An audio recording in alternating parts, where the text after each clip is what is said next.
Hello दोस्तों, मैं doctor Sanjay Sharma, pain physician. आज मैं जो टॉपिक जिस पर डिस्कशन करने जा रहा हूँ उसे एडी का दर्द कहते हैं अमूमन भाषा में, जो कि अक्सर ज़्यादातर हमारी जो गृहिणियाँ होती हैं या लंबे टाइम तक जो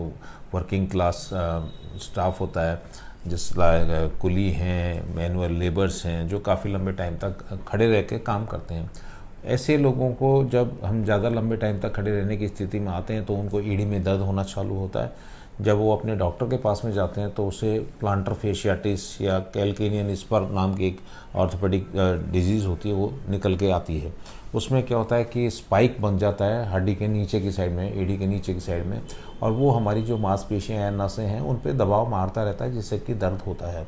और इस दर्द के लिए अक्सर जब पहली इन्वेस्टिगेशन कराई जाती है उसमें एक्सरे होता है, और एक्सरे में वो हड्डी का हिस्सा नज़र आता है और उसी को देख के हम इलाज करना चालू करते हैं। लेकिन कई बार ऐसा होता है कि वो हड्डी का हिस्सा जो बाहर निकल रहा है, नुकीला हिस्सा, ऑस्टियोफाइट जिसे हम बोलते हैं, उसमें उसके कारण दर्द ने आकर आसपास की मांसपेशियां या नर्व जो इंट्रैप होती हैं उनमें दर्द होता है। वो उसमें एक्सरे के अंदर से विजिबल नहीं होता, तो इसके लिए हमें एमआरआई का पार्ट है वो करना ज़रूरी होता है।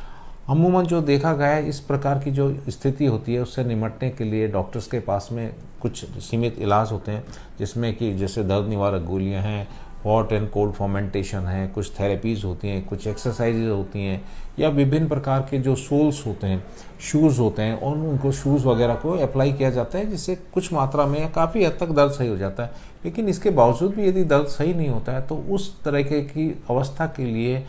इंटरवेंशनल पेन मेडिसिन के अंदर से जो इलाज होता है, जिसे हम कहते हैं रेडियो फ्रिक्वेंसी अब्लेशन, उसमें एक पर्टिकुलरली मशीन होती है, उसमें जो इलेक्ट्रोड होता है उसको जो नर्व जो सप्लाई करती है उसके जो कंडक्शन जो फाइबर्स होते हैं जो पेन को ले जाते हैं उसको अब्लेट कर देते हैं। और साथ में इसके पूरी जो समस्या के दर्द के दीर्घ परिणाम के लिए, एक अच्छे परिणाम के लिए,